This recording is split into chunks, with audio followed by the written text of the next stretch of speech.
Hey guys, Tomboy61, and today we have a review of the all-new Tier 6 Premium Destroyer, the Oland, the new pan-European ship to go along with the tech tree that was added this past update. And let me tell you, Oland, she is just a tier above her Tier 6 counterparts. There's just no other way to put it. Skone, who cares about it? Oland is totally where it is at. So, with the review, we're going to go over the commander, our modules, the stats, then dive into a game. We have a very spicy game for you today. We're bringing home a full six-pack. So, with all that said, let's just start to dive on in. And first things first, let's talk about the commander. And as with my other tech tree ships, I am running Jersey Swirsky. I like running these ships as mainly gunboats with the ability to use the torps. We are running Violette and Sims. Violette is going to reduce the amount of time you are discovered when you fire, and Sims boost your hit points, giving you a little bit more survivability. Then Swirsky's base trait, of course, reduces detectability. Then we're running Observant Rage, Mortar, Twist and Track, Cloudy Days, and Unstoppable. As far as the mod slots, well, in mod 1, unlike Skone, the ship's guns can keep up with your traverse, with your turning, so you don't need to run main battery mod 2. Instead, you can run aiming systems mod 1, which is going to increase your accuracy just by a little bit because it's going to add that dispersion or take away that dispersion, which is really, really nice. It's also going to boost your torpedo traverse speed, which is also a nice little bonus right there. Then in the second mod slot, we are running steering gears. And in the third mod slot, we are running concealment system just to try to get a little bit of concealment on this vessel. As far as the consumables, well, you have the same as the Skona. Damage control party, 5 seconds with a reload time of 40 seconds. Engine boost, 8% boost for 120 seconds with a reload time of 144 seconds. And you're going to have 2 charges. Get 2 repair parties. You don't earn a ton of health back with them. 164 for 14 seconds. You're going to reload in 120 seconds and get 2 charges. And finally, you have the defensive AA, which usually I wouldn't run on a ship, but it's kind of a bonus here. So you might as well take the bonus 200% damage to your AA fire. It's going to last for 40 seconds. Reload time is 150, and you're going to get 2 charges of it, which is nice. So those are all of the consumables in the build. Let's go ahead and dive on in to the stats. So first things first, Oland is going to have hit points of 16,500 with an armor thickness between 6 and 20 millimeters. We'll go ahead and take a look at that armor view.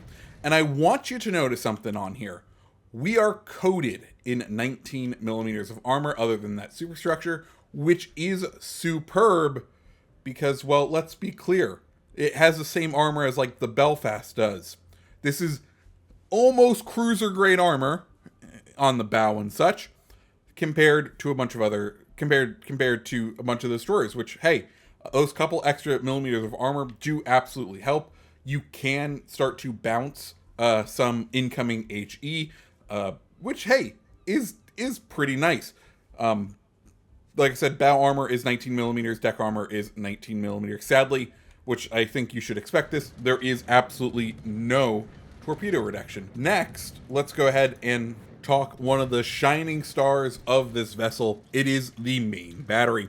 2 two-barreled 120 millimeter autocannons with a firing range of 10.7 kilometers and a reload time of 2.3 seconds. That's going to give you a shell per minute of 104 seconds. 180 time on those guns, 14.2 seconds with an HE damage of 1,870, giving you a DPM of 194,480, a nearly 25% increase over the Skone. This ship is just absolutely bonkers. The chance of fire is at 7%. AP damage, 2,365, giving you a DPM of 245,960. This ship just feels so much better than her tech tree counterpart. There are no secondary batteries on this ship. Let's move on to the torpedoes, which are also a pretty good upgrade over the tech tree. 2 3-barreled 533mm torpedoes with a reload time of 70 seconds and a damage of 10,700. Detectability range on them 1.6 kilometers with a torp speed of 76 knots and a torpedo range of 12 kilometers. AA armaments, well, you have a range of 5 kilometers, a minimum of 49 damage per second, and a maximum of 116. And remember, you can double that with the enhanced AA. Max speed of the vessel, 35 knots with a turning radius of 610 meters, and a rudder shift time of 3 seconds. Concealment for the ship, as it's being run, detectability by sea 5.9, by air 3.2, and when firing in smoke 2.4. So those are the stats of the vessel. Now let's go ahead and take a look at a match in the ship. Okay guys, so we are on Tears of the Desert, and we have spawned over on the seaside. Oland is, of course, our ship, and let me just say, this ship feels like what I think the Tier 7 will feel like. It just feels like it is a tier above Skone. And Skone I was enjoying. I've actually just completed all of my XP with her. I am now into the Elite XP, and Ostagotland will be available to me when they drop that next update. I will be able to instantly buy it, and I plan to. But Oland just feels so much better. The reduction in the guns, and then also the increase in torpedo damage, it just feels so good. It just feels better in every single sense over the Skone. I think technically it has has a faster turret traverse, but a slower one than the one I have built because of my turret traverse mods on Skone. But beyond that, there isn't much that the Skone does better than the Oland, which does feel a little bit weird. Anyways, we've come on down to sea. We're going to try to play as far wide as possible. We want to kind of play the flanks, as we've been talking about with these new destroyers. We are a long-range gunboat who happens to also have torps that are equivalent to our gun range. So our plan and our goal is to keep people in that section on the minimap between the blue line and the outer white line. Because we're running Violette, it means we can disengage. If we can keep enemies between that minimum firing area and that maximum one, we can kind of control the engagements. We can decide when we pop up, and we have the gun strength to kind of gun down anyone who gets close enough, as long as they're not a large ship. So that's our kind of plan to go. We're going to go ahead, kind of stay out on the sides right here. We want a spot for our teammates. We can see we have a couple of ships pushing in, and we want to spot for them. We do end up getting spotted, and the Gaide comes in at the last second, literally, in order to disrupt this cap. We're going to start engaging him. We want to be cautious not to sail out, but we're more just concerned the Gaide may be laying torps towards us or doing something else. We want to just get all of our guns online, kind of angle away, get ready to run if we need to. Gaide deploying smoke, and we just need to be cautious and not push into him in case he is running his hydro. He goes ahead, drops off spot, but our last couple of shells do end up pushing him away. And thankfully, because we're playing this longish range game, we are able to drop spot immediately, just because he was the only enemy within our maximum gun range. So we've already dropped spot. We're already back to stealth. We can push back into C, start capping C. Strasbourg already in range of our torpedoes, so we'll go ahead, send those down range, kind of hold off, see where his gun's pointing, see if he fires before we want to start engaging him, or just wait until there's not enough flight time in those shells and time for him to turn his guns and fire at us. If we decide to pop out, because we don't want him to reset us, we want to get this cap, we want to start accruing the points. That way we start doing that well before they're able to. Unfortunately, our team takes a hit on the capture points right as we're about to take it, and we start unloading, but we're quickly able to go ahead and cap it again, get behind this island. Strasbourg did fire at us, and lets us know with a nice salvo that he has an eye for us and wants to take us down, which is so nice of him. So right now we have C. We see this Fuso is kind of in close range, close quarters, something that generally battleships don't want to be. So we want to keep an eye on him. Also, we kind of want to come over, support our battleship over here, see what we can do. Of course, our indicator is telling us Fuso is currently the closest ship, and based on the indicator, he is starting to pull out into this main channel, which means let's go ahead and just go for a YOLO run. Now, one of the things we've talked about earlier this week with these ships is the fact that the torpedo duration, the torpedo alpha strike isn't there. It is fairly low, and you'll see that right here as we come up on Oland. Thankfully, our battleship goes ahead and deploys his smoke. He's one of the Italian BBs. I think it's an Andrea, it's a Cartocciolo. Anyways, he goes ahead and deploys his smoke. We're like, sweet, that's going to give us cover. Of course, we get into the guaranteed acquisition range of the Fuso. He knocks out one of our torpedo launchers.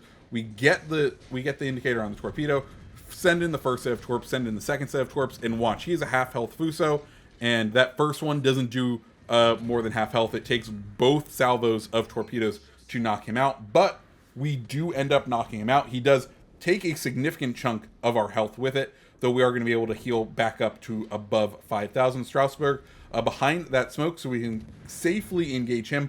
But there's something that is, it's drawing our eye, and that is where that indicator is pointing, right?